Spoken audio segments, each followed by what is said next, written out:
Welcome back, my friends. Today we are moving forward with our double wedding ring quilt block. In the last video, I showed some flatback stitching, and in this one, I'll be showing more of that as well as how I glue base my pieces and how I handle those concave curves. They seem a little bit scary, but they surely aren't.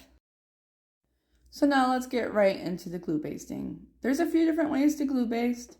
You can glue on just the fabric, you can glue on just the papers, or you can glue the ever bloop out of it, and I tend to just go for it. Wherever the glue lands works for me. I am not the glue or the quilt police, so I won't be coming after you for this one. I do recommend, however, not going seriously overboard, because then the glue will get on your fingers and it can get gunky, and the gunk can get on your fabric, and it just becomes a big mess. So I am just going to glue up these last few pieces before moving on to my centerpiece. It goes pretty quickly overall. And we're gluing, and we're gluing, and we're gluing. So much glue. In the beginning of the year, I bought a giant box of glue sticks, and I think this is my 5th one, so well worth the purchase. I love glue. I tend to stick to with the Elmer's disappearing purple school glue. It's pretty handy. I don't really want to spend the extra money on the sewing quilting glue. No, I feel it's the same product, even though people say it's not. So I picked out this Heather Ross Lucky Rabbit print in a low volume for my centerpiece. I'm going to cut around my template with a 1/4 to 3/4 inch seam allowance. Actually, here I'm closer to a 1/2 inch. Now you gotta be really careful with the smaller seam allowances, as the edges are more likely to fray while you're stitching and during your washes. Going larger than 3/4 will add unnecessary bulk to your quilt.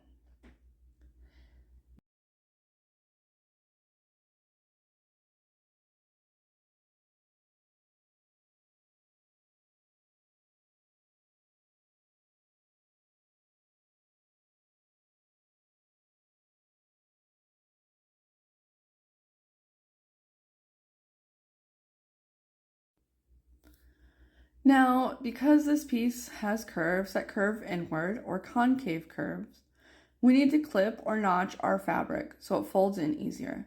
Clip the seam allowance in a few places, stopping about 1/8 inch from the edge of the paper.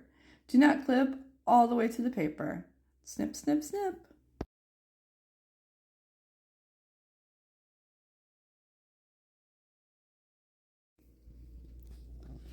Now for the glue basting. You're just going to add your glue whichever way you decided on, and then fold your fabric in. Repeat for all sides and continue to apply the glue to each side and fold the fabric over until all the edges are glued down. I like to alternate my sides that I fold in. It's just my preference. You don't want to fold too tight because that will make things harder later on when sewing things together, but just enough. Pulling your fabric too tight can also lead to the warping of your fabric, so let's be gentle with it. Ensure all of your edges are securely glued to the paper template. If any edges are loose, apply a bit more glue and press down firmly. For crispier edges, you can press the glued fabric pieces with an iron. Be sure the glue is completely dry before pressing, and apply a thin, even layer of glue to avoid excess glue that could make the fabric stiff or difficult to sew. And there we have it, our centerpiece of this double wedding ring. So I like to set up my pieces in the order that I will be sewing them up in. It helps me picture where everything is, and hopefully this means I won't sew something on upside down or in the wrong order. Now let's cut our thread to about 18 to 24 inches long, or from your fingers to elbow, and tie a knot at the end of the thread. There are many different knots you could tie. A quilter's knot will lie flat, but here I just tie a regular knot from muscle memory. It works for me, and I do not mind if it doesn't lay flat, as I am not the quilt police.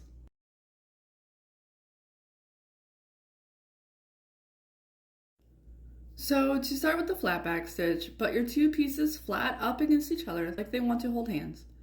I have fat thumbs, so it's easy for me to hold the two pieces together. However, if you need some extra help, 2 magnets or some washi tape works great, and the washi tape won't leave any residue.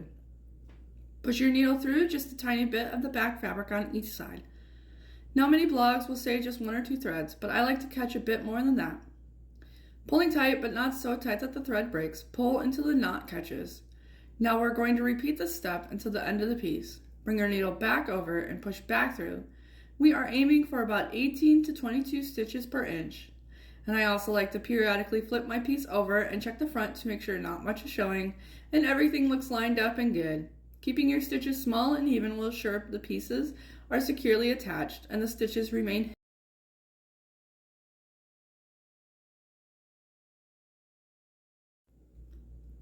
Now just keep going. This might be the hardest part. Just keep stitching until everything is attached. Don't get distracted and check your phone. I like to put on a movie or a documentary, something in the background.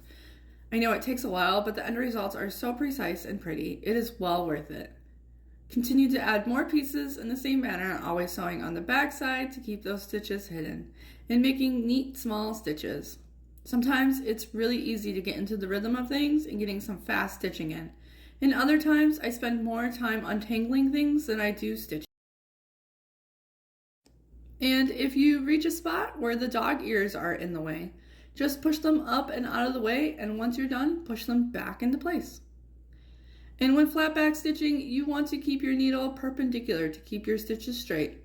So again, just push your two pieces flat up against each other, side by side. You want to hold both pieces with your thumb and forefinger. And just push your needle through just a tiny bit of the back fabric on each side, grabbing just a bit more than a few strands of the fabric. The neat thing about the flatback is even if you grab a bit more, the stitches are still hidden from the front. Now pull your thread tight, but not so tight that the thread breaks. I've broken my thread many times, so don't be so surprised when it happens.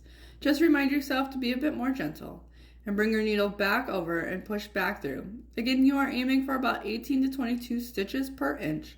And I also like to periodically flip my piece over and check the front to make sure not much is showing and everything looks lined up and good. Keeping your stitches small and even will ensure the pieces are securely attached and the stitches remain hidden. Once a section of your quilt is completely sewn together, you can remove the paper templates. I tend to keep my papers in until the very last moment. I like the extra stability that you get from the papers. If I'm working on a big quilt and moving it around a lot, I'll remove the innermost papers to reduce some of that weight. But for the most part, I just keep them in. And there we have it, 20 minutes of EPPing sped up to 10 minutes for our comfort.